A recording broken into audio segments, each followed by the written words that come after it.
Good evening, SheMakers. Welcome to another episode of SheMakers Live. I am your hostess and the founder and CEO of Heels and Helmets, Shavonna Williams. I am really excited to have you all join me for the start of our second quarter. I can't believe that we are already one quarter away through on our very first season. I so appreciate you all listening every week and sending in questions and sharing this work.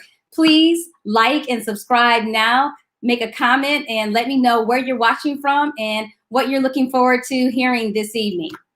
For more than 2 decades, I have worked in marketing and communications in Fortune 500 companies, politics on Capitol Hill, government, nonprofit, and 5 major sports leagues. So of course, I've been in some boardrooms where I was the only woman. I'm working to change that. My goal is to get more women in the boardroom with equal pay. Throughout my career, I've been fortunate enough to work with some incredible women who are not only talented and killing the game, but they share my passion to empower women and help you succeed. These ladies, SheMakers, join me on this show to help you get notes to build your playbook to win in business and life. So what is a SheMaker? A SheMaker is a woman or a man who is talented and successful and helps women succeed. You are a SheMaker. I am here to help you develop your playbook, make big plays, get in the end zone, and win. Let's meet tonight's SheMaker coach. Naomi Patton leads communications, positioning, and strategy as Catalyst's Vice President of Global Communication, a nonprofit that advocates for women in the workplace. An award-winning journalist who worked for nearly 20 years with the Milwaukee Community Journal, the Wisconsin State Journal, and the Detroit Free Press, Naomi was a member of the Free Press staff that won the 2009 Pulitzer Prize for local reporting. She transitioned from journalism to work as press secretary for Detroit Mayor Dave Bean and to lead corporate entertainment communications for Palace Sports and Entertainment and the Detroit Pistons. Prior to joining Catalyst, Naomi led and managed strategic communications for foundation, C-suite, CSR, corporate social responsibility, nonprofit, and corporate clients at Weber Shandwick. And as a consultant, focused on internal communications, thought leadership issues, and reputation management. She is certainly a SheMaker, and more than a SheMaker for me, she is a friend. I had the opportunity to meet and work with Naomi when she was at the Detroit Free Press and I was at the Detroit Lions. Not only is she crazy talented, she's done something really unique. There are not many people who have succeeded on the journalism side of communications as well as the strategy side of communications. Naomi has, and I'm pleased and grateful that she is sharing some time with us this evening. In addition to that, I have to say, the Catalyst is one of my faves. They are doing amazing work. Nothing new to them, but they have done some really incredible things, and I know Naomi's going to share with us this evening. I have been fascinated with Catalyst for years. I actually use their research for the work that we do at Heels and Helmets. So you know, when I learned that Naomi, one of my faves, was at one of my faves, I had to get her on the show. SheMakers, please welcome and put some clap emojis in your comments, Naomi Patton. Good evening, lady. Hello, Shavonna. How are you? I am doing well, thank you. Great to see you. You too. It's been a week, maybe, since we did our test last week. How is New York?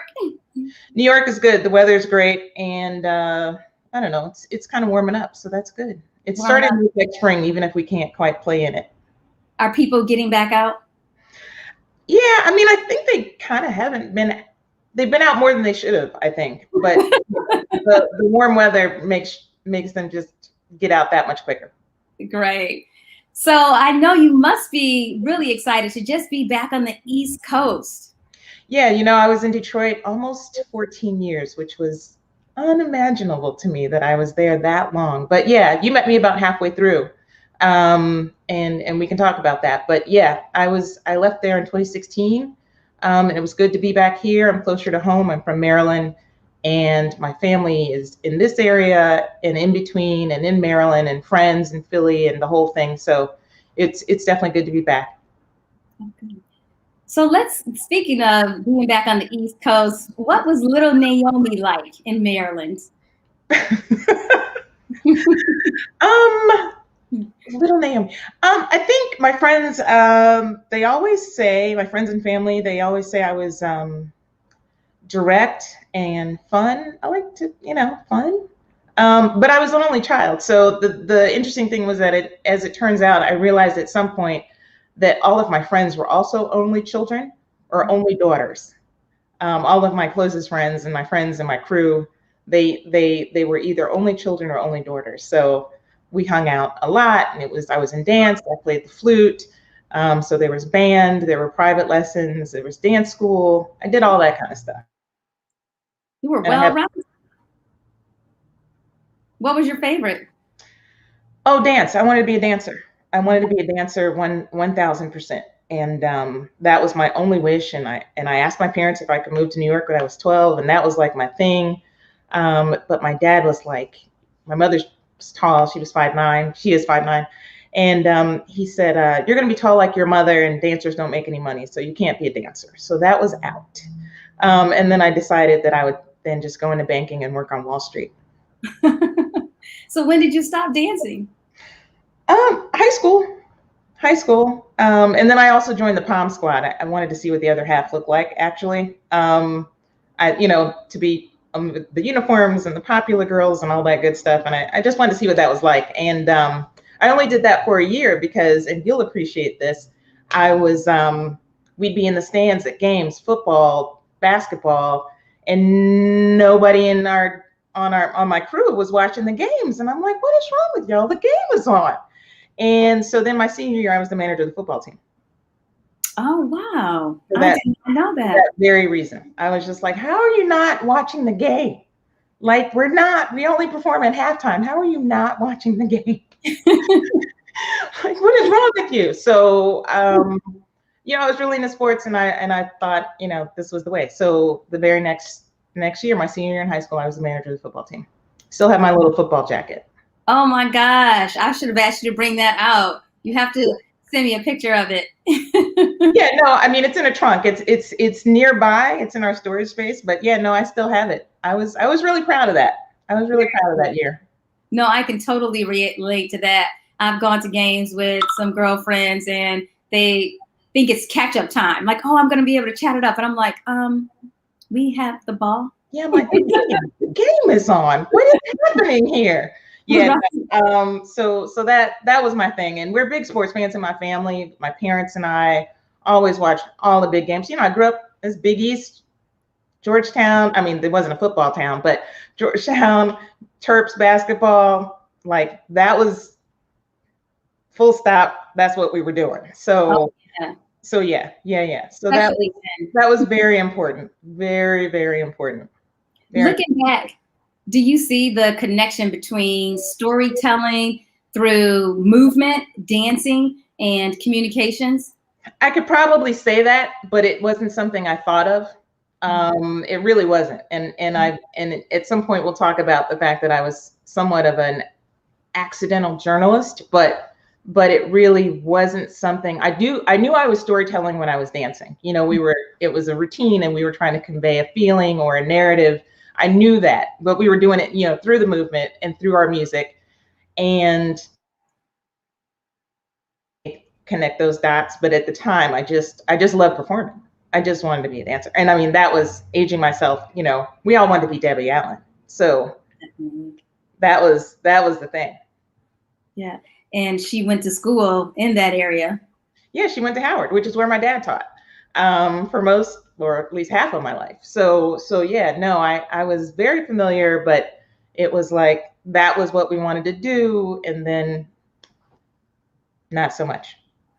So you grew up in this metropolitan, international environment and decided to go to small town in the Midwest, Big Ten country, to go to college. How did that happen? Well, yeah, it's real cute, Miss Ann Arbor, trying to say, I went to a small town in the Midwest. Yeah, I ended up at Wisconsin, and that was also a bit of an accident, on purpose, someone might say. But so when I was in high school, my dad was like, please apply to my school. He had gotten his PhD there in history, in African history specifically. So he was like, apply to my school. And it wasn't on my list. I had no interest in it. I think I went and looked. We had one thin, very thin folder that I think was empty in our guidance office. But at that time, they had a one-page application, no essay, and a $10 fee. Oh, wow. And so I sent it in. I didn't care. I was applying to all the other schools, some Ivy schools and stuff, and big applications and big fees, and was trying to, get them in by January 1st. And this one I mailed in, didn't pay any attention to it in November, and because I didn't care. And then I got a big fat envelope from them like at the beginning of January, and that was it. It was like everyone's excited. It was the cheapest school I applied to then, even for out of state, and off we went. And we had a whole bunch of friends and family there. So that's how I ended up in Madison. But at the time I was a finance major. Like I said, I wanted to be on Wall Street. I was very much, once I decided, I wasn't kidding. In high school, I took accounting. I was in Future Business Leaders of America. I was determined to end up on Wall Street. And when that movie came out, that just did it for me. It wasn't the moral lesson it should have been. That greed wasn't good. I was all in. So it was great. We visited the New York Stock Exchange on a trip, and I was just like, this is what I'm trying to do. So when I went to Wisconsin, I was a finance major until my sophomore year. I kept having every so often an upperclassman would hear that I was majoring in finance, and they were like, well, you're going to be here for 6 years, right? And I was like, oh. So I switched it up. All because of that conversation. Well, being in Wisconsin, I have extreme fondness for it, and I root for Badgers all the time, especially when I was in Ann Arbor. But yeah, no, I thought, well, if I'm going to be here for any amount of time, I should study something I like. I was meeting, again, upperclassmen that were telling me you can major in anything and do whatever you want. You just need to prepare yourself for that thing. And I was like, well, okay, I'll do that. I'll still be in business, and I'll still go to law school, and I'll still do all these things, but I will not be a finance major here. I'm gonna switch it up. So the answer for my 19-year-old self at the time was, well, I've always liked history. I was good at that. So I'll major in history, but I'll also double major in journalism, because I had a neighbor who had gone to University of Maryland College Park and graduated third in her class in journalism, and then went on to George Washington Law School. And I was like, oh, I'm going to be like Lisa. I'm shouting her out now if the world knows. I'm going to be like Lisa Green. I'm going to do that and go into law and corporate litigation and all that kind of stuff. And so that was my inspiration at the time, not knowing that it would become, my career. Yeah, and a real passion. Mm-hmm. In addition to Lisa inspiring you, what was attractive about journalism? Or did you grow to? So it actually, I had no attraction. I still didn't have an attraction. Actually, I didn't finish the story. So here's what I knew. I thought I was a bad writer. And I was told, if you're going to go to law school, you need to know how to write. And so again, following Lisa's model, because she majored in journalism and then went to law school, I thought, oh, well, that must be the way. I didn't talk to her. I didn't talk to anyone, really. I just thought that must be the way to do it. So I'm going to major in journalism, or double major in journalism. And that will help me be a good writer for law school. That was my only intent. But the process at Wisconsin was to test into the J school. I passed the test, and outside the advisor's office, there were signs for internships, posted up for internships. And the description said that you needed to send in your clips. And I was like, what do they mean by clips? I don't know what clips are.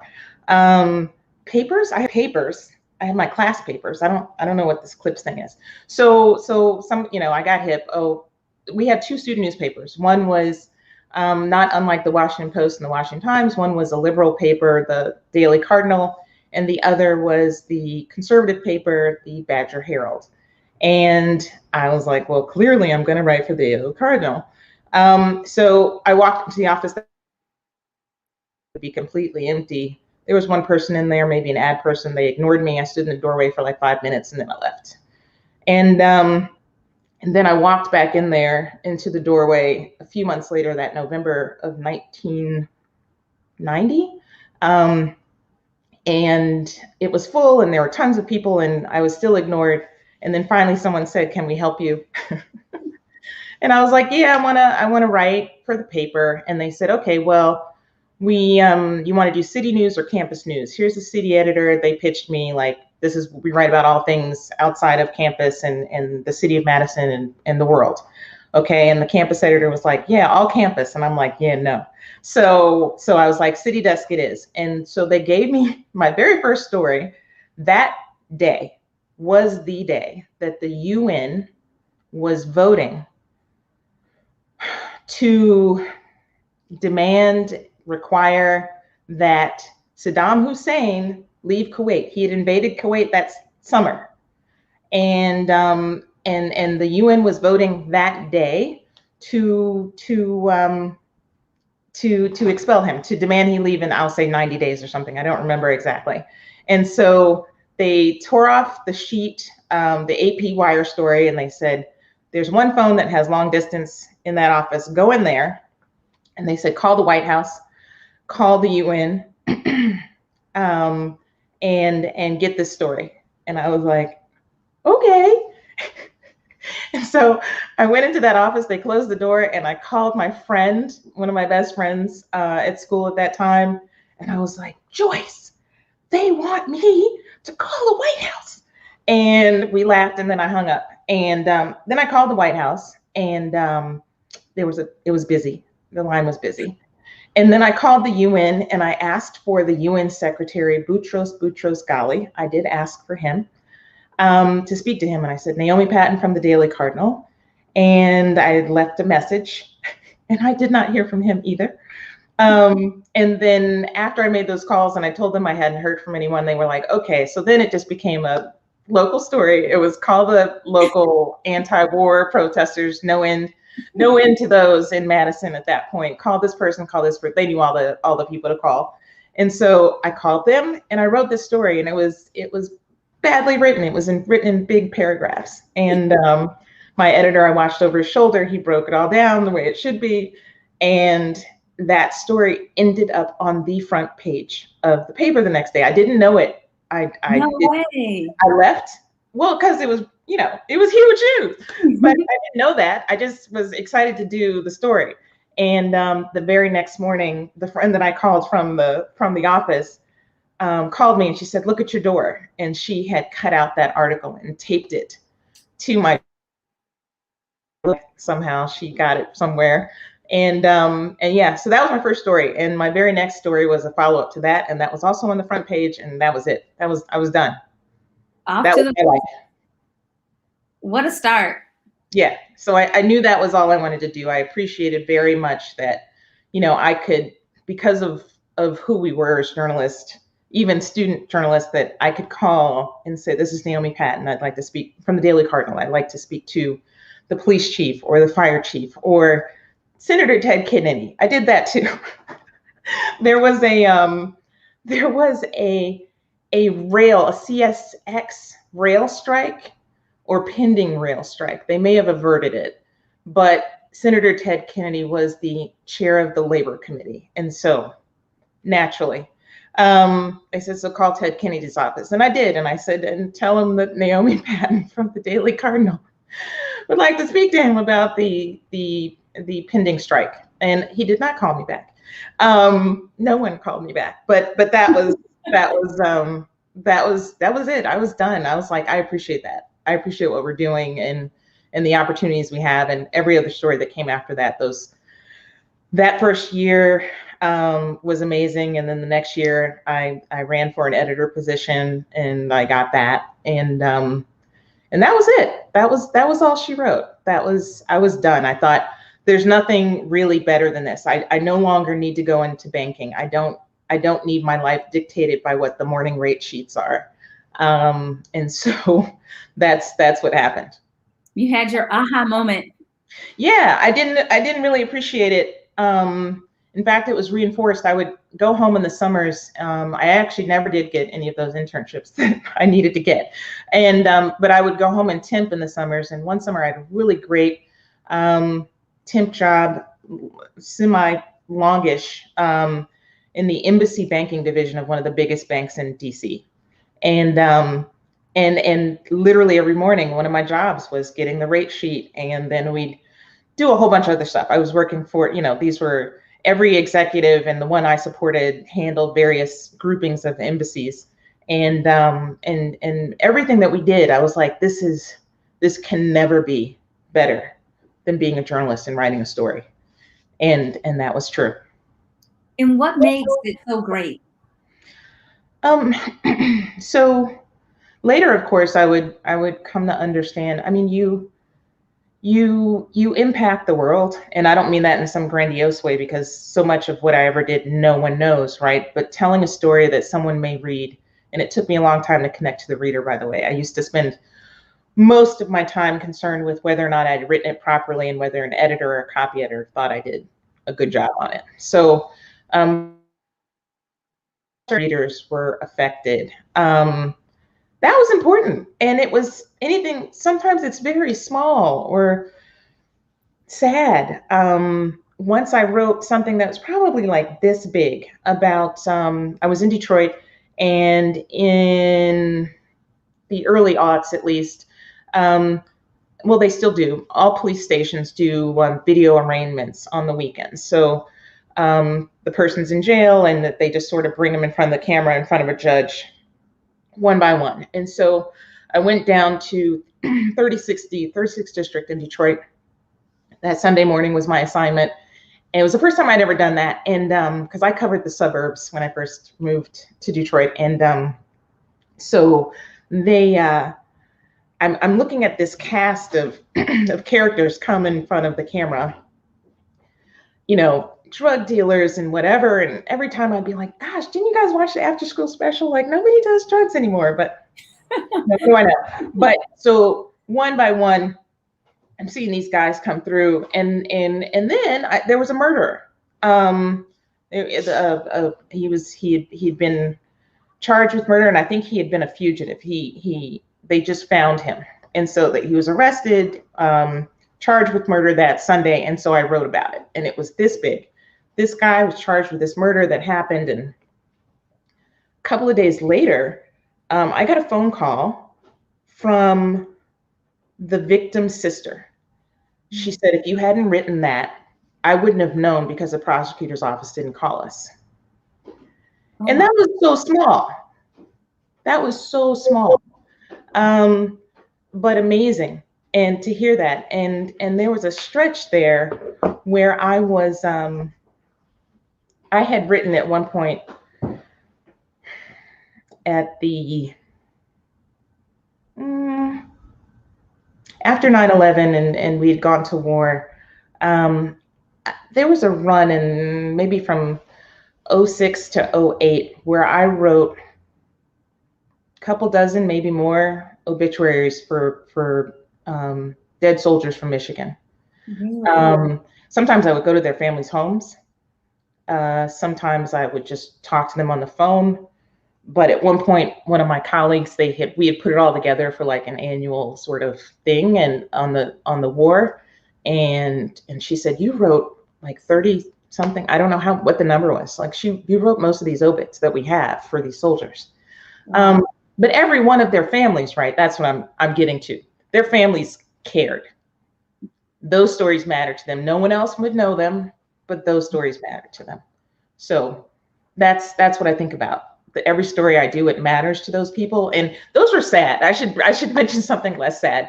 I once wrote about, for the most hearses that showed up, and you'll appreciate this in Hell, Michigan. It was like an annual thing, I think. And they were like, you're going to have to go to hell to write this story. And I did. I went to hell to write the story. I wasn't happy about it. But Did you put olive oil? Bless yourself. I was just like, this is dumb. I shouldn't be doing this. And but I got there, and it mattered to everyone who rolled up in their hearse. They didn't break the record, but it mattered to them. And so that's what mattered to me. I mean, I got into it. It was interesting. I'm like, how do you have a hearse? How is this a thing for you? But it is. And so it matters to people. And that's what I loved about being a journalist. I think one of the things that is difficult for people studying English and journalism is that it's so subjective. How do you balance getting the approval or buy-in from your editor, but also what you feel is right in connecting with readers? Sometimes it's a battle. Sometimes it's easier than others. So, oh gosh, I hate to keep talking about the murder stories, but I had one where also out towards your Ann Arbor area. It was in Belleville, and it actually went through a few communities because it was this crazy thing that ended up taking a group of journalists starting in the morning in one location in suburban, just 30 miles west of Detroit, and taking us out a little bit further because there was a murder, then there was a suicide, then there was the discovery of another body and notes and just all of these crazy things. And the victim of the first murder was a young woman who was a college student. I'll say she'd gone to somewhere in like Eastern Mission College or something like that. So she worked she was a college student, and then she worked at a topless bar as a server. And I had an editor that was like, they put up an early headline that said she lived a double life. And I'm like, we don't know that she lived a double life. She may have told everyone where she worked. Like, why are you trying to make it sound more sordid when everyone that she knows may have known about her life? And why is it a double life to be a waitress, essentially, just because it's a topless bar? And that was an argument I had. I was like, that makes no sense. You cannot do that. I was like banging on the table, and I don't know if I won that, honestly, but it was a lesson to learn that some editors and newsrooms and places, they do like sensational headlines if they can do that. And my reflex has just always been, the thing is usually enough. I mean, again, in this case, who then killed himself, who then had his dead daughter buried in the house in the basement. Like, this was a real story. We were out there all day on this sucker. And that was sensational enough that you didn't subsequently have to make this young woman sound like she was just some trollop. She was a person, and she had been killed, and she did not deserve some salacious headline because so these are battles you have to have, and sometimes you win them and sometimes you don't.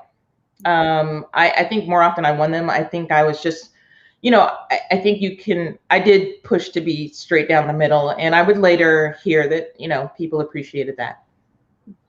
So, yeah. So after a couple of decades of writing as a journalist, you then transitioned to the other side of connecting with audiences and led communication strategy. Mm-hmm. What sparked that?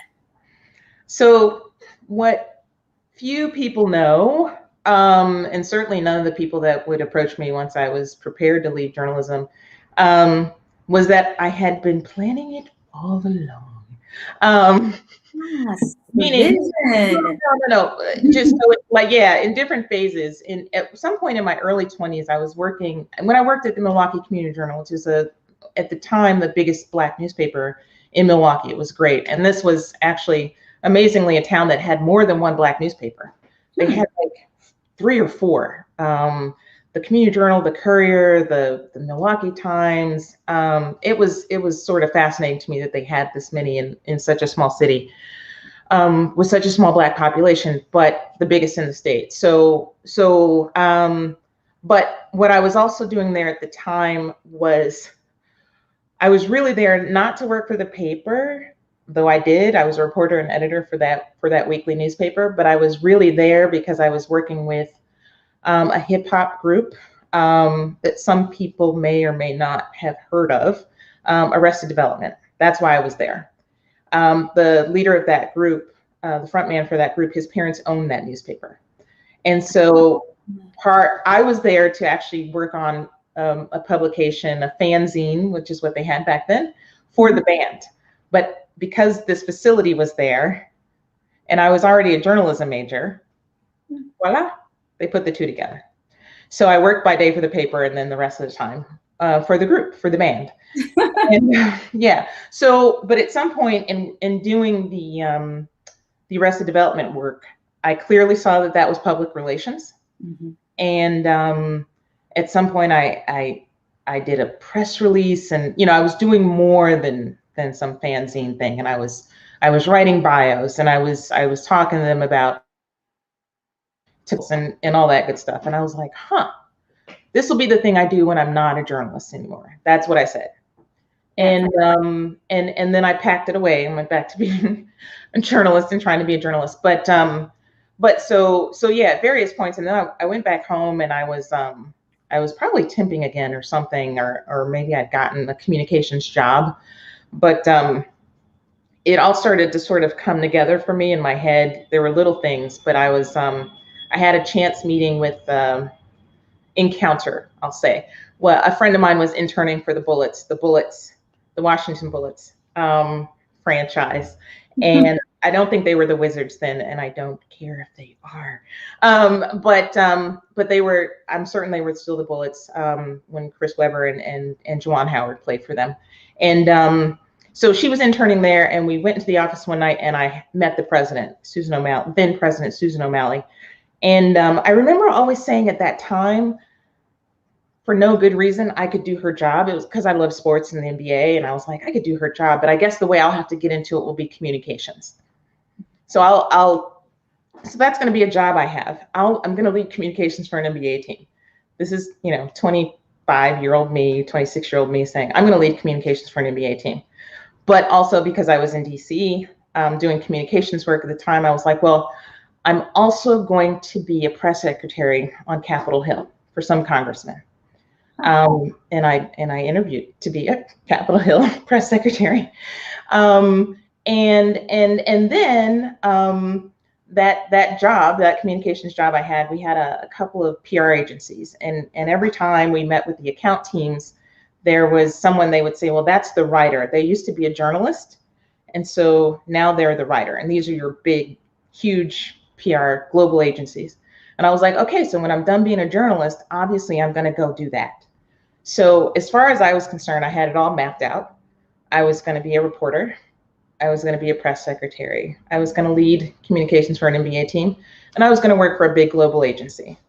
That was my thing, because I was like, surely I won't want to be a reporter forever or something. And I definitely started saying to myself that, I guess when I'm in my 40s with my husband and children, I won't want to be chasing stories or something. So I'll be in PR then. That I said all of that to myself in my 20s and 30s. And so when all of those opportunities came my way, none of them knew I had decided such a thing, but I was ready to take the call. I think that speaks to setting the vision. At the beginning of the year, a lot of people have vision board parties. So I think, and as a journalist and a communications guru, words are powerful. So even though you may not have had the plan really clear, you planted those seeds of your destination.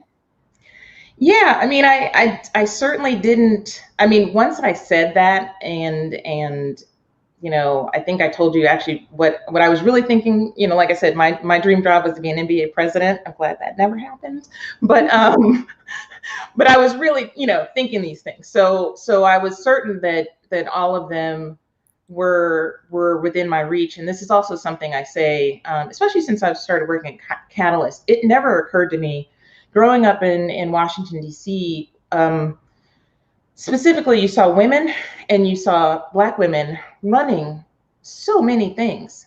They all seem to be educated. They all seem to be, and even if they weren't, right, they were working and they were doing things. And it never occurred to me that there was something that everything I said besides the NBA president dream, that was everything else seemed attainable, right? From people I had seen growing up. There didn't seem to be, I was unaware of what these women had to go through for the most part, beyond racism even. Like I didn't appreciate the sexism of that they worked through to get to where they did. But so I didn't think there was something I couldn't do. It was just a matter of doing whatever it was you needed to do before that to get to that next thing. Like it just didn't, I mean, even when I went to Milwaukee to work for that paper, the publisher was a woman. An accomplished Black woman. It didn't occur to me that there wasn't something I couldn't do. And I looked around, I mean, I was like, well, sure. I mean, my friends were very accomplished and doing amazing things. And so many of my friends are smarter than me. So I was just like, well, I'm not trying to do genius things compared to them. So surely I can do this. And I mean, I had to learn along the way. None of it was easy, but I didn't think there was something I couldn't do.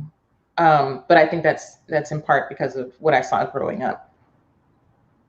It's tough to make a transition, even when you're in an industry or discipline that's similar to what you're doing. How did you unpack that idea for public relations to lead the Detroit Free Press and get the opportunity as press secretary for Detroit Mayor Bean? Yeah, well, so again, because I was prepared, like in my head, that I was going to do these things, it didn't seem like such a big stretch to me. What the biggest stretch of that, and I'm going to thank a whole lot of people in between, but the biggest stretch for me was that everything I said that I, envisioned in my 20s, I thought that would be in Washington, D.C. I thought that was going to be the Washington Post. I thought that was going to be Capitol Hill. I thought that was going to be the Washington Bullets agency in DC on K Street, like the ones we worked with. So the biggest surprise of all of that was that it was in Detroit. And that was amazing. That was great. So I had covered City Hall.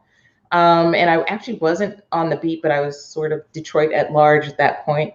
But I was going to say, Naomi, when I got to Detroit, I just thought of you as Detroit, like you covered everything. I did, yeah, right. When we met, I was writing, the NCAA tournament was coming. And by the way, I was given that assignment because they knew how much I was into sports. And I also at one point wanted to be a sports writer. So they knew that. And they were like, oh, you can be the Metro reporter on the NCAA story. So, I was writing about the floors they were putting in. You and I were, yes, when we met. Since they were doing it at Ford Field. So I was covering City Hall, and so I had a good relationship with the press team and the then press secretary. I had apparently had a day off. I didn't hear the news that the day before, Dan Lajana, he's gonna, if he hears that I said that, but that he was leaving the mayor's office, and so I didn't know. All I know is he texted me or something and said, oh, do you have time to talk this next morning? And I was just like, yeah.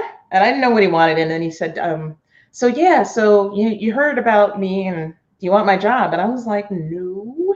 And so that's how it happened. So I was like, well, no, I hadn't thought about it. And then he was like, well, I told the mayor who knew me. He'd seen me on the campaign trail and, covering City Hall. So I was like, oh, okay.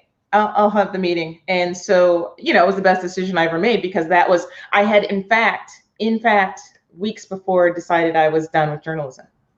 Get out of here. Yeah, I had, there was a New York trip. There was actually a New York related trip.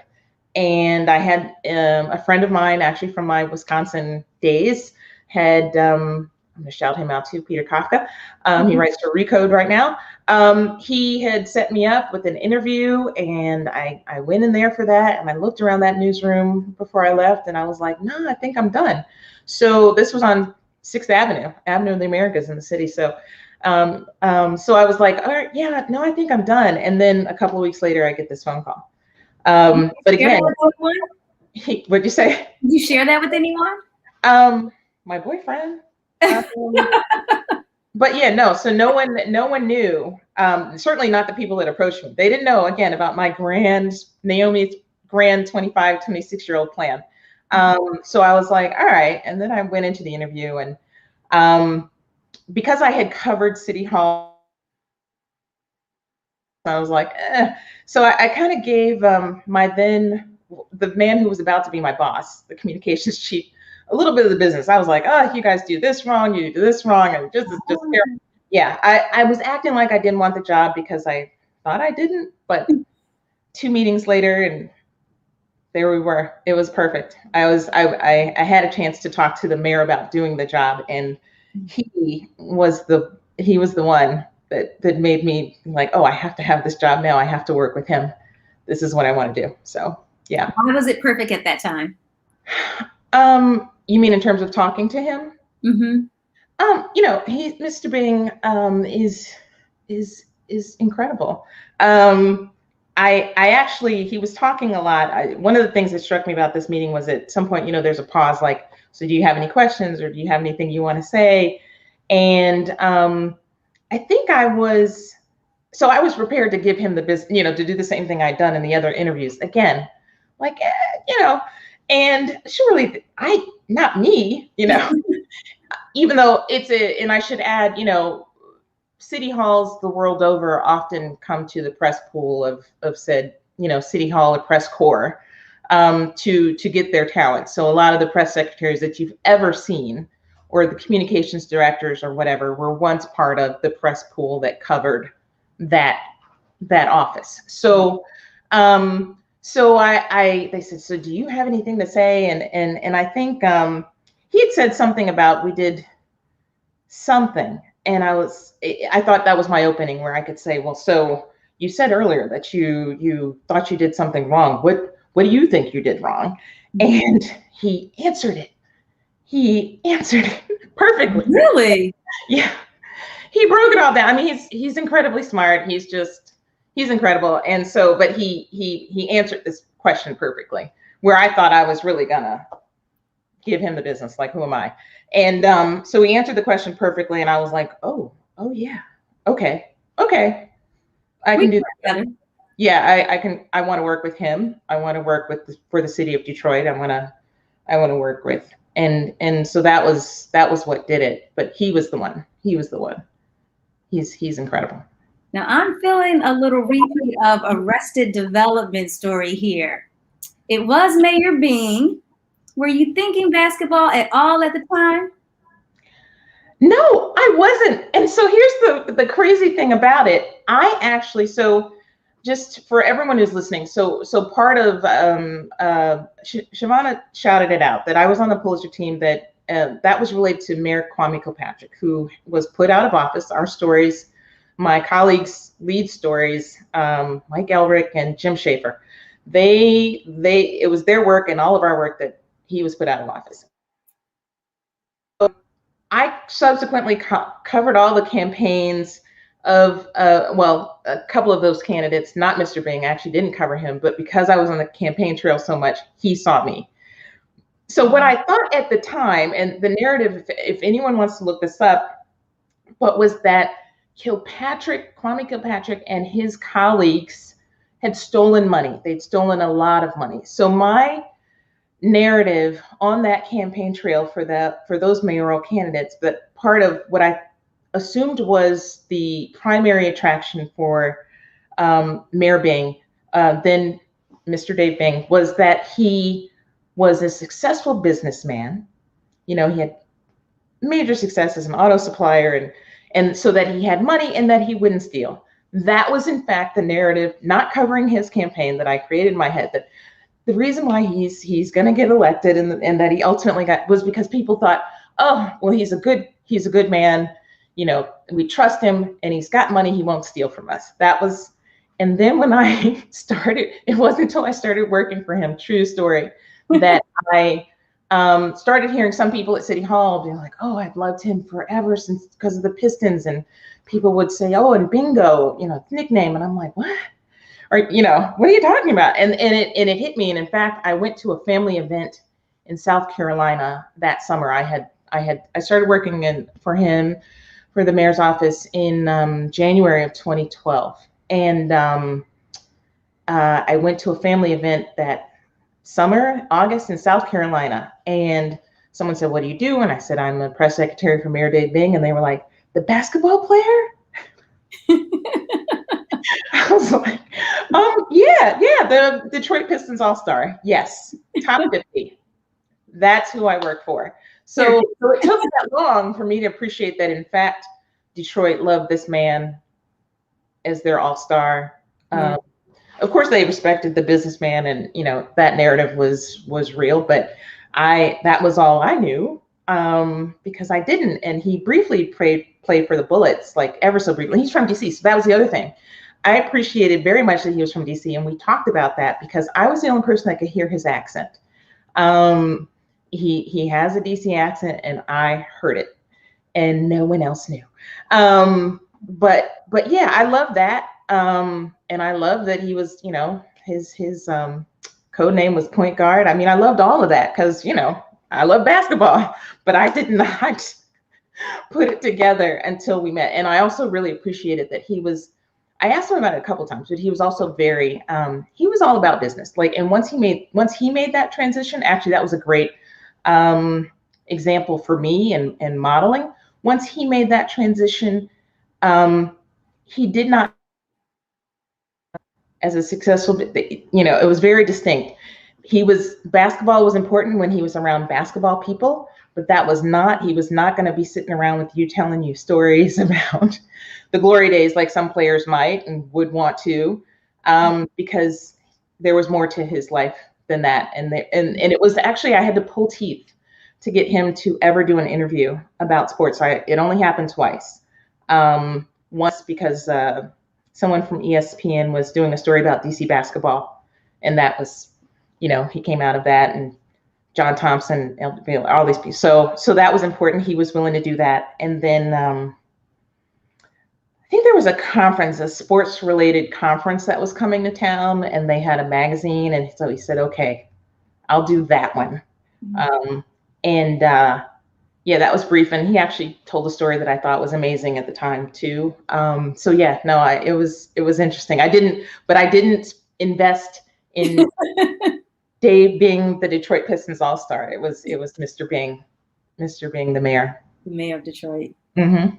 But then you did go basketball. Right. Just get on that court. Yeah, well, yeah, that was another serendipitous thing. I had a friend who was working for the team. One of my friends from college, actually from the paper also, from the school paper. She had been working in sports, and she moved to Detroit to work for the Pistons. When the new ownership came to town, you know, they bought a whole team in. And so she was on it. So we were actually just hanging out. That was because she had no time, because it was a new job and the new ownership, and they were trying to do so much for the franchise. She had no time. So the only time we could hang out was at the arena during games. And in the process, I met the man who would be my boss, Charlie Metzger. He's the CMO. But yeah, we were all just hanging out socially. That's it. He knew who I worked for. Everyone knew who I worked for. And Mr. Bing means a lot to the franchise of the Detroit Pistons to this very second. So I don't know. They started soft pitching me. I didn't realize what was happening. And then I got the hard pitch with a phone call on a Saturday, and I was like, whoa. And I was like, but I just started working for the mayor's office. This was less than a year. I only worked for the mayor for 9 months. And he was great about it. Of course, he understood there was an expiration and that opportunities were important. He was very, very encouraging, and which was great because they were very concerned, like, we don't want to make Mr. Big mad. And I'm like, no, he's fine. He's okay. He's not mad at you all for taking his press secretary away. But to get that call, once, this is the thing, right? This is the thing I wanted, just like I wanted the press secretary job. So I knew I would say yes, and it was just a matter of time. I think it took some months. And they were like, okay. And I said, all right. And that's when it happened. Naomi, it seems like you have done a great job just networking informally, being authentic, and surrounding yourself with good people. What advice do you have for students or anyone really who wants to grow their network? So I think it's just always important to try to get yourself in the room, which is to say, to have some sense of where you're trying to get to in the first place, right? You don't need to end up in random rooms, but to have some sense of where you're trying to go. And I think there's a story I was telling you that I tell younger people, especially. One day I was headed to work in Detroit, and I saw a fire from the highway. And this thing, it looked black and it looked big and ugly. And I was just like, well, I'm on my way to work, and somebody's going to have to cover this. So let me see if I can get over there and see what's happening, and then I'll call it in. And so, but I didn't know where I was going. So, I'm not from Detroit. I lived there a long time, but I didn't always know where I was going. But I saw, the highway. I had some sense of where it was, and I just started following the smoke.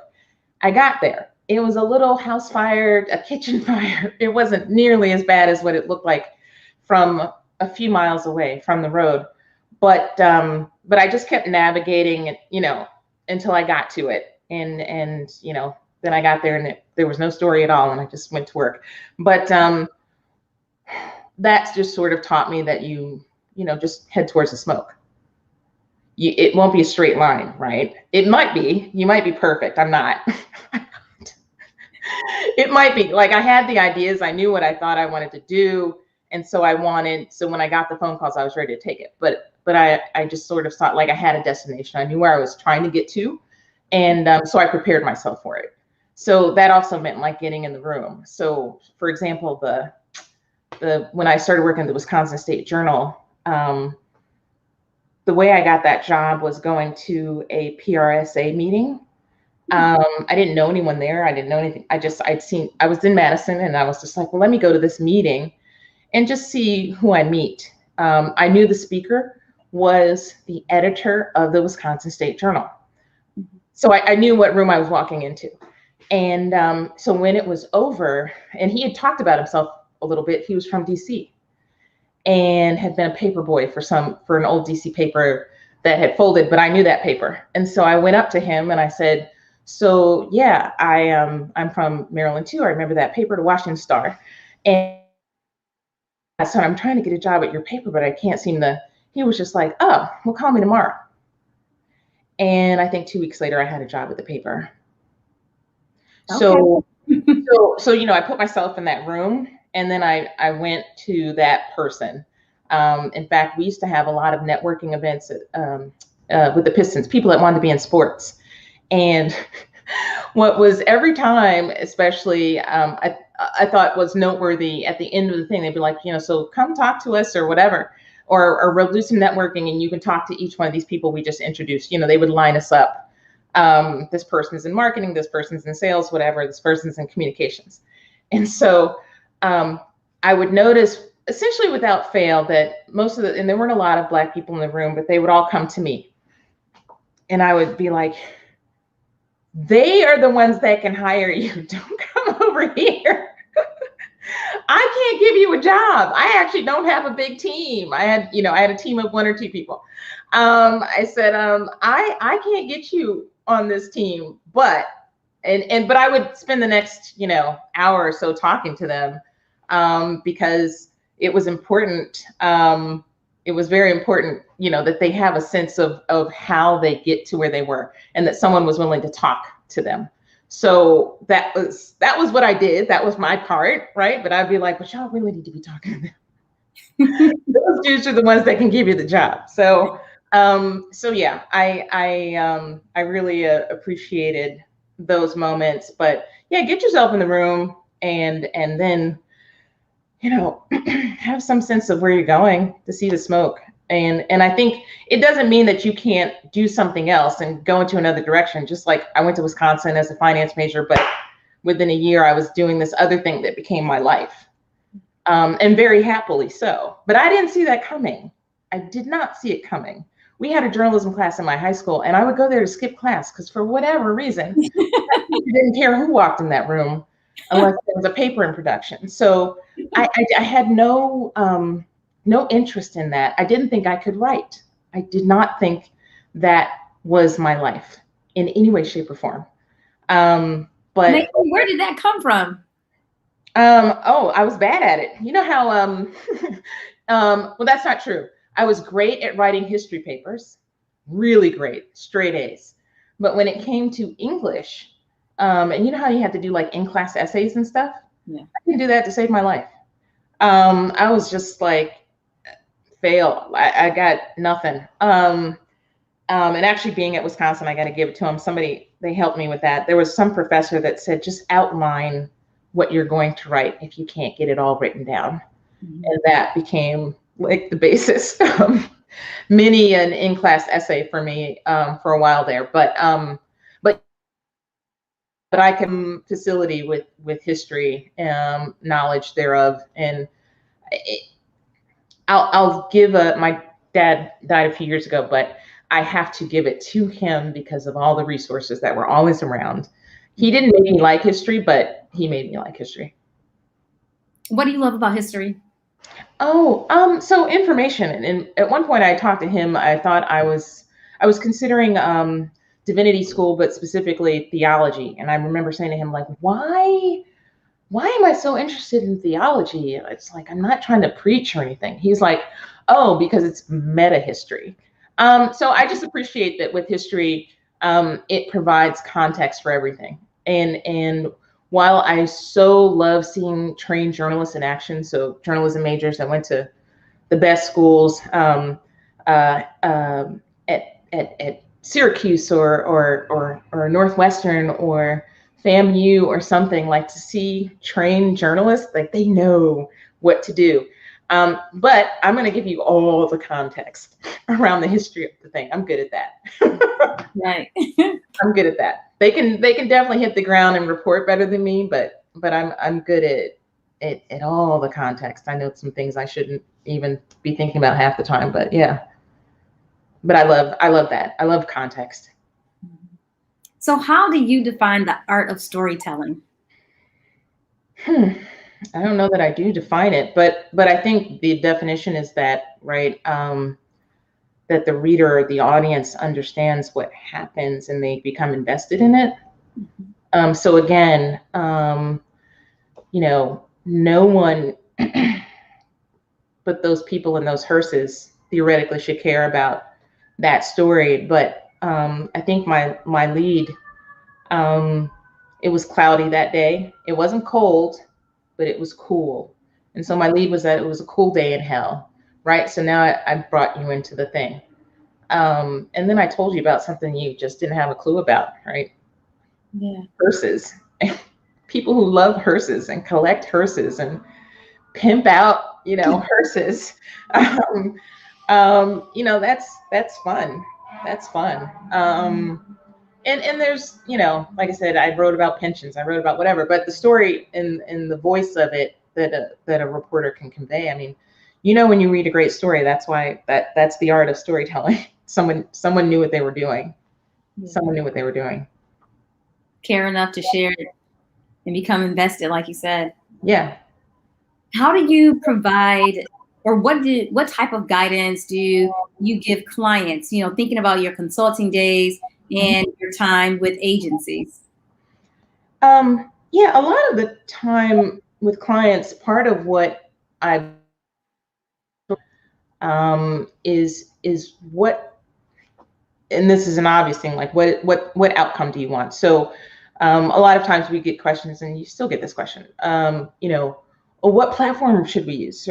Social, you know, do we need Facebook or do we need Twitter or Instagram? What should we do? And I was just like, well, it depends on what you need your audience to do. Right. What do you need your audience to do? You need them to come into your, I still say, Facebook is like inviting people over to your house, right? And they're in your living room, they're in your house, and you're talking and you're exchanging, and you want them to do something usually to engage. But then I'm like, Twitter is like a stadium show, Mm-hmm.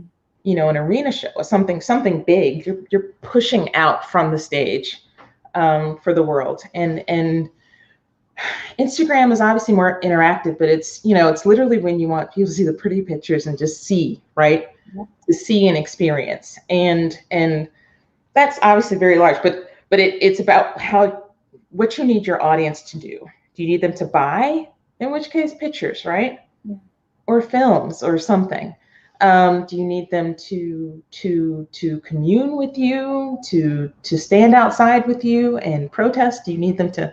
So that's a big thing. A lot of the time, I'm just asking, what do you need your audience to do? Do you need them to care? Do they need to care? Do they need to buy something? What do they need to do? That will determine what we do. So in the case of the client, they have to understand that, right? What they need their audience or their reader to do, and then you take it from there. Start with the end game. Yeah. And are there times where you have to help clients develop that? Wait, say that again. Are there times where you have to help clients develop? Yeah, and you're literally talking them through it, because of course it's there. They do this work. That's the other thing, especially with nonprofits. I mean, a lot of what I was doing in Detroit at Weber, I led the social impact practice. So that was, I had a big foundation client, but then there were smaller nonprofits, and a lot of times, and for everyone, if you don't understand this, so nonprofits are doing the work. They're doing the programming work of whatever this thing is. And there aren't communications people around. Yeah. There's no money for communications people, or there might be one, or someone who's doing all of those things, but they're not communications people. Mm-hmm. And so that's capacity building that I was doing. You all have no one. So I appreciate that you think you want to put out a monthly newsletter, but that's never going to happen.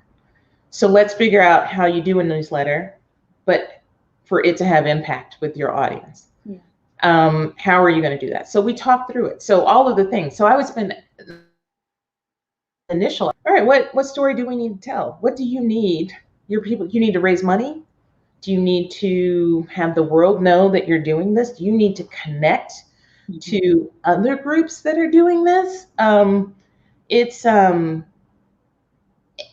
they were doing so many things. I always say that I realized from doing that work, actually, that the world would collapse without nonprofits doing the work they do to help people more often than not. And there's never enough money. They're applying for grants from foundations or municipal bodies or something. And so we talk through it from the very beginning. Every aspect of what they do, I need to know that.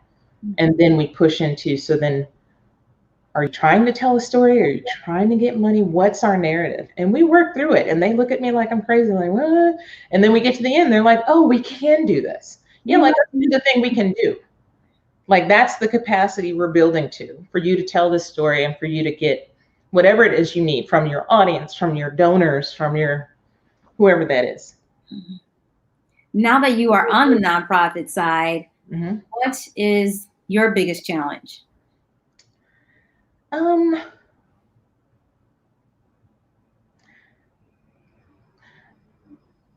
There's a lot going on in the world. So the biggest challenge often is, and I think this is not unique to many organizations. There are a lot of for-profit or non. There's a lot going on in the world. There are a lot of people, in some cases, doing your work. And so often what you think is really important, the world will want to know, isn't. Not nearly as much as we think it is. So I mean, we're doing important things, and Catalyst is doing important things. But like, so for example, the biggest, my biggest challenge over the last year I'll say 2020 specifically, and actually I'll go with 2021, but there's a pandemic. I don't know if you've heard. So that is the news cycle every day. Yeah. And so you have to make decisions. Things that you think are important aren't going to look important next to 30,000 people dying in your city. That's tough. That's tough. Tough news cycles to break through. And also, I don't know if you know, but last year there was also a presidential election. And so literally in May, I had to say, you can't, if you do anything after Labor Day, no one is going to pay attention to it. Yeah.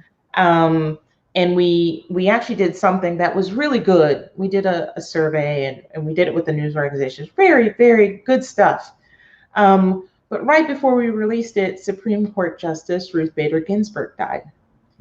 And now that an election year and this election year and this, it was more. It was about the next who would fill her seat. And so that news cycle was done. Mm-hmm. That we got any stories at all was a miracle. But it was something I was sort of yelling from the rooftops really for the most of that year. Anything that happens after Labor Day that we want to do, that we want the world to know about, that's going to be a challenge. So that's the kind of stuff mainly. Like, we really have to think about the timing of these things. I think I spend a lot of time on that because we have a lot of good stuff, right? And we get calls and reporters know we're here and they want, especially the impact of the pandemic on women in the workplace has been devastating. So we get a lot of calls about that. And then we get calls when there's a new woman CEO, and that's not, that doesn't happen every day, although it has happened 3 times in the last, 4 months, but it doesn't happen a lot. So it's important to understand that there are newsworthy things happening, and we are producing and have newsworthy research because we get those phone calls. But we also have to know that, the reporting team or the producing team may go off the radar if, a certain president does something crazy or there's an insurrection. Like, so for January, I think we released 2 research reports, but January 6th, insurrection, January 20th, inauguration, in between an impeachment. Yeah. That's not a news cycle you're going to cut through if you really want people to pay attention. Right. Yeah. So between the pandemic and the Me Too movement over the last couple of years, how has that impacted the work of Catalyst? Actually, it hasn't stopped us one bit. It hasn't stopped us one bit. And Catalyst was nearly 50% remote, with practicing what it preaches in advocating for remote and flexible work. So we had that environment. I am not a fan of working from home to this day, though I've gotten used to it. But we had this culture. So we were a bit more ready to hit the ground than I think, a lot of organizations were, because this is the way we worked. And we have people here working with us that lead our divisions across the country, and some are in Canada and some are in Europe. Like, literally, we are remote. So it wasn't that challenging. We didn't stop. And in fact, part of what we say, and I can't even believe I don't really have the time to do this right now. We do more than ever, I think, in a lot of ways. So fundamentally, Catalyst the pandemic didn't stop us. There was some concern. We were actually right when the whole shutdown, the day after we were going to have our big annual conference, an awards ceremony, which is like the Super Bowl of DEI events every year. And we had to cancel that. That was big. And that led us to, trying to pivot and make it virtual, and what was that version of virtual at the time. Since then, we've had 2 virtual events, and next week it's that time. We have our annual awards and conference on the 17th and 18th. And it is truly all virtual. And I think our theme is progress won't pause. And I think that's been our approach. Progress won't pause, equity can't wait. That's been our approach through the whole thing. We haven't I stopped. love it. Yeah. SHEMAKERS, I think that is a hashtag or a tweet. It's definitely a hashtag. It's one of our hashtags. Progress won't pause. Equity can't wait. Yeah. Yeah. On the other side of that, of course, we know that the pandemic definitely impacted women more than men. And a couple years ago, we saw the Me Too movement just take off. Has that increased awareness for Catalyst? Did it, cause other, companies to reach out to you for your expertise and helping them, of course, advocate for women and create better environments for women? I think it did. I mean, I've been at Catalyst only since July of 2019, so almost 2 years now. But I certainly know that the work we do and the research we have has been in demand, and I think probably even more than that, our team would tell you that we have supporters. We don't have members, but we have supporters. They're multinational corporations for the most part that most of you have heard of or have their household supplies in your home or something. And that base has grown since then and continues to. Like, we've grown our supporter base during the pandemic, and we think we could probably point to a couple of things that happened last year that affected that, not least of which the impact of women in the workplace, but and jobs, but the murder of George Floyd. And so part of what we talk about isn't just in terms of advocating women for the C-suite, we do, but it's also about building inclusive workplace cultures. So inclusion has been the thing that's really, I think, grown the supporter base that understand that they have work to do there. And for the audience, can you just boil down exactly what that means in reference to the work that Catalyst does? Yeah, so, and I said this earlier, so there's diversity, equity, and inclusion, right? And before that, people were just talking about diversity and inclusion. Mm-hmm. So D&I, so diversity is about the representation. Who's in the room? Is it all white? Is there representation of the world that we live in this place? But inclusion is the piece, and you've probably heard this too. They said representation is getting invited to the party, and inclusion is being asked to dance. Correct. So inclusion, can you keep me here? Can you retain me? Am I happy here? Or are you pipping us out the door? How does that work? And I think we see a lot of organizations that not only have representation issues, but they have inclusion issues for sure. Yeah. And these are the headlines that we subsequently see, that people who were in the room and in the door and got asked to the dance, but then when we got there, it all went left and south and terribly wrong, because it wasn't an inclusive work culture, right? It didn't. And when we talk about even representation, we're not just talking about race, we're talking about gender, we're talking about ability, we're talking about all of these things, and intellectual diversity. And so when you're thinking about all of those things, can you get us in the door, and then can you keep us there? What's it worth to you to keep us there? The investment in creating a culture where we can all work here and get it done. Without racism, without sexism, without any of these things. So yeah, it's big. It's big. It's big, very necessary. Mm-hmm. Well, I'm going to take a few questions here. First, we have a question from Mrs. Gardner, who is a retired federal executive service, and says that many offices of public and urban affairs groom persons for positions in journalism. Mm-hmm. Do you or have you worked for the government? Not the federal. City of Detroit.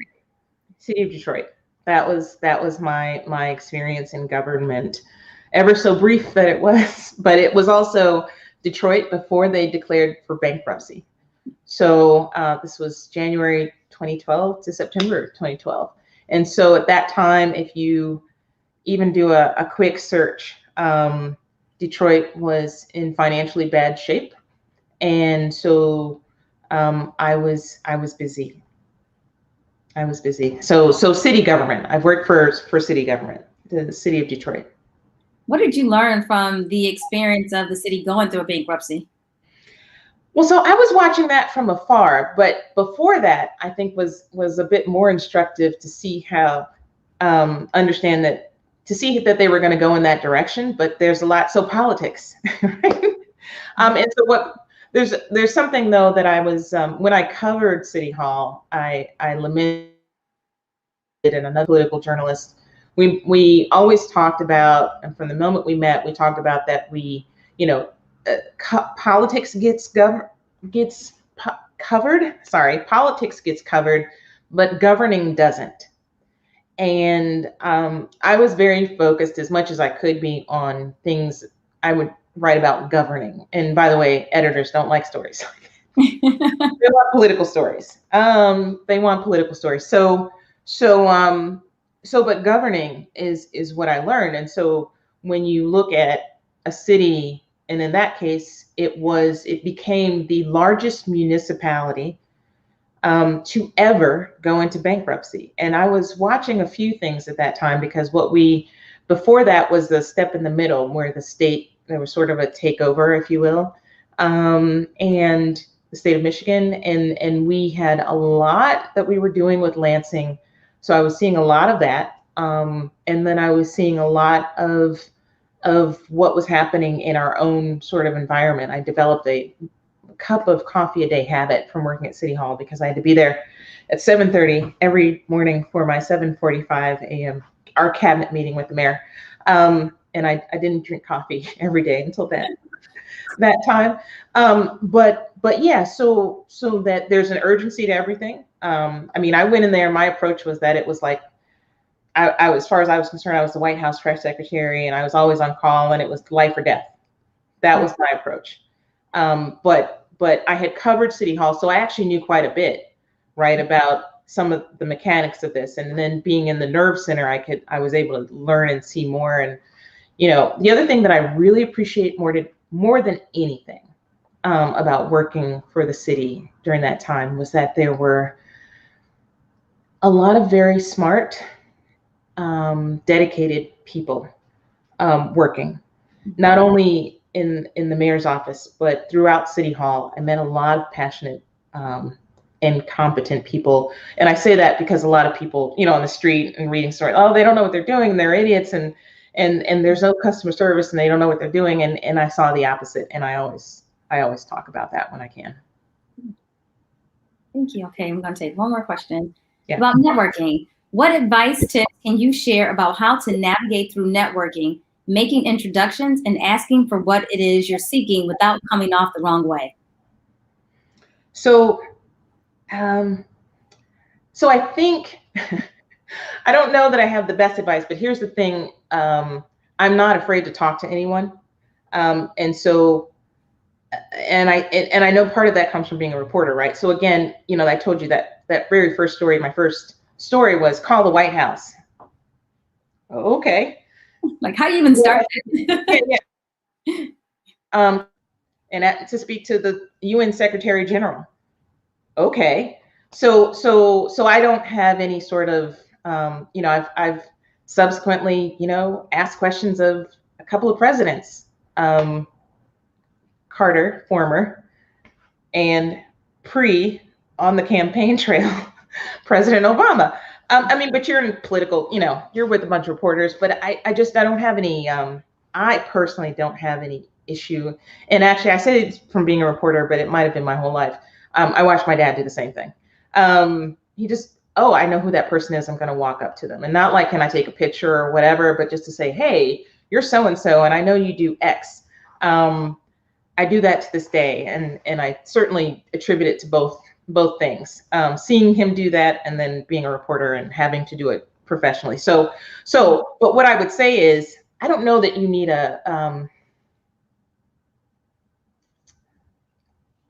walk in the room prepared. So again, I would end up in the room prepared, which is to say, having some sense of that I've done my homework. And I tell everyone this: do your homework before you walk in the room. Sometimes there's something you can't know everything. There's some things you just won't know, but try to know as much as you can before you walk in the room. That way, the likelihood of you coming off the wrong way is a little lesser. And I know some of that comes from people saying, well, they didn't like when I walked up to them and said X. Well, that person is probably just not cool. And I'm going to use that word instead of the word that popped into my head.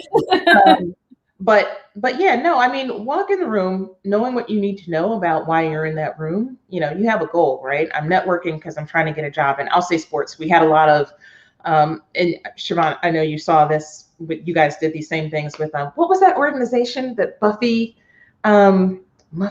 ran, Sports Online, for entry level sports people to network. Did you guys have those networking sessions? Oh, I'm butchering it. I'm going to tell you. I'm going to remember it when we hang up. I do Black Sports Professionals, but I don't know the other one. No, not Black Sports Professionals. I went to those too. You got me into that, actually. I think. No, not Black Sports. This was the opposite of Black Sports Professionals. This was the opposite of that. We used to have some of their events at our shop too, actually. But, this was the opposite of that. And it's a big organization. I'm going to remember it. I'm so sorry to everyone for not remembering it right now. But big organization, lots of people coming, like at least 50 or so people in the room every night. And so they're approaching. And so that's a good example. Those people knew that they wanted jobs in sports. They often didn't know enough, though. I could tell because they would come up to me and they would show me how much they didn't know about what they were supposed to be trying to do. So walk in the room knowing as much as possible about the organization, about the people you may that PRSA meeting, knowing that there was an editor in the room. That's why I was there. So walk into the room knowing as much as you need to know about that moment. And then invariably, I mean, sometimes it's hard, right? You got to be patient to get through the scrum of people trying to get to X, Y, or Z, and hopefully there'll be more than one. But prepare to be patient, and then prepare to look smart, like not pushy, but smart. I mean, there's a difference between eager and, walk up and introduce yourself and let them know that you like something they said or whatever. Make the connection where you can. In the case of that editor, he was from DC. I jumped right on that. Yeah. That was all that mattered. He didn't know me from a can of paint. Not to mention, I was definitely the only Black girl in that room, and it was a student chapter, so I was also old. I was in my late 20s. I didn't have any business in that room. No one knew me from a can of paint, least of which that dude. But I wanted a job at a paper, so that's what I asked him about. So I think the smarter you are, and I think when you introduce yourself to someone and I was gonna say step to them, but try to connect with something they said. That's usually the most useful thing. It shows that you were listening, and it shows that you are engaged enough to want to bring it back to them, and that will get you to the next thing. It should, if they're cool. And we know not everyone is cool. Yeah, not everyone is cool. So be prepared for that. But you might get somebody like me that'll let you talk and talk and talk, and I'll tell you a whole bunch of stuff. Yep. When you get the uncool ones, just get ready for the next down. Yeah, keep going. Keep going. Don't waste any time on someone who's just like, And by the way, even if they're the gatekeeper, they may be the one you have to go through, but there's always more than one way to get to it. Just follow the smoke. Yeah. Well, thank you, Naomi. This has been so nice. I enjoyed catching up with you. Again, appreciate you spending some time with us this evening. But I can't let you go without doing the 3 sentences. Are you ready? Okay. What 3 sentences? The 3 sentences that you're going to have to complete. Okay. It's like fill in the blank. Okay. Okay. So you can catch me putting on a concert in the shower to this song. Ooh. Unbelievable. Notorious B.I.G. Perfect backdrop over there. Yeah. I will bring back my journalism skills if I were asked to cover this story. I actually just said this, obituaries. I know that sounds crazy. But so what I told you before, obituaries, I've read them, and I heard that there's a a large publication that everyone knows. They've been writing a lot of obituaries of COVID victims. And I literally said to someone I know that works there, if they ever were like, we need people to do this, I would go back to do that. I know that's crazy, but I know how meaningful they are, and especially if they're well done, that they're important. I love doing that. You've definitely given me perspective on how important and valuable they are, especially now because with social media, I think I have taken it for granted. Like, who's going to pick up the paper and read the obituary here? Yeah. I mean, and I don't know that it matters too much more beyond, those families, but it matters to them. And that's all that matters to me. Exactly. Mm-hmm. Okay. The final one is, when I hear the go-go beat, I have to put your one leg up and put your booty on the floor. Okay, that's a go-go song. And if you're from DC, you know that. But yeah, put your one leg up, put your booty on the floor. It's true. If I hear a go-go beat, and there is only, go-go. And if you all don't know what that means, look it up. It's local to Washington, DC. But yeah, that's what I do. That is what I do. I do put my one leg up, and I do put my booty on the floor. Well, can't wait to see you in DC again so we can go to a go-go spot. It has been a very long time for me. Well, yeah, you might be a little too old for that, but I do also tell people that go-go was like old people's music. Like, the kids aren't quite into it the way we were. So yeah, we could do that. Yeah, it was actually really fun for me to watch. Because, of course, you get to DC and people say go-go, and you're like, huh, what? Yeah, what is that? Yeah. Right. Yeah. And now when you go, you realize, everyone in the band is old, and I mean old. And yeah, in the audience, that we're it. We're it. If I see kids in the audience, I'm all like, oh, wow, your parents must be so proud. Yeah. So people were like, well, EU doing the butt. And I was like, yeah, I know that. And they're like, that's go-go. And I was like, okay. Yeah, that was the best studio representation of go-go ever. Anything else is hard to listen to if it's not live or recorded live. I love a couple of go-go remakes of pop music. Yeah, they're no one does it better. No one does it better. The go-go version of Adele's Hello is a masterpiece. I'll have to look that one up, but I love Pieces of Me. Okay. Yeah, no, I wasn't no Adele fans need to come after me. She's great. But I didn't really care until I heard the go-go version. Gotcha. Mm-hmm. Well, good. Well, thank you again, Naomi. Very good to see you. We certainly will be checking in with you to know about your next move. You planted a seed, so we know that something's going to be cooking soon. Well, thanks for having me. It was good to see you again. And, actually for everyone out there, this is a perfectly good example. Shavana is we met, it's almost 20 years ago. It's at least more than 10. Yeah. Just me doing a story about flooring in a stadium for the NCAA tournament. And we've been in touch ever since. Yes. That's how good she is. And I think our connection is also a great story about sports from a different perspective. Like, my entire goal was to have stories that were in different sections of the newspaper. Like, I didn't want the stories about the NCAA or the Lions to only be in the sports section. So luckily, you were in the Metro section. Yep. And again, we were in a situation where there was an economic crisis, General Motors laying off 30,000 people. There was the mayoral scandal. We needed different things in the newspaper, and there was a lot of innovation around that. So thank you again for telling that story. You're welcome. You're welcome. It was me and my colleagues. It was my pleasure. Journalism is certainly one of the most meaningful things I've ever done and may ever do. I do believe that. Well, thank you again, and have a wonderful evening. Thank you. Bye. Bye.